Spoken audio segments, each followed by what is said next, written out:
সকাল। টুসি daily blog চ্যানেলে আপনাদের স্বাগতম জানাই। আমি আজকে রান্না করছি শুক্তো। আজ আমার শাশুড়ি মায়ের বাৎসরিক কাজ, তাই সব রান্না বাড়া করছি একটু। তো এখন হবে শুক্তো। শুক্তোতে ফোড়ন সব সবজি দেখুন এখানে ভেজে রেখে দিয়েছি।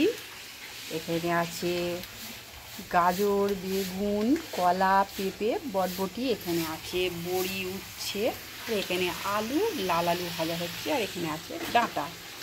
তো ফোড়নে দিয়েছি রাঁধুনি, শুকনো লঙ্কা, কাঁচা লঙ্কা, তেজপাতা, আর দিয়েছি 5 ফোড়ন। তো চলো শুক্তোটা করে তোমাদেরকে দেখাই। এবার দিচ্ছি নুন,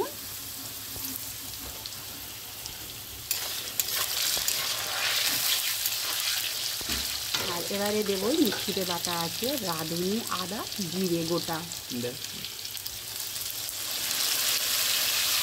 দিয়ে এবারে এটাকে ভালো করে কষিয়ে নেব।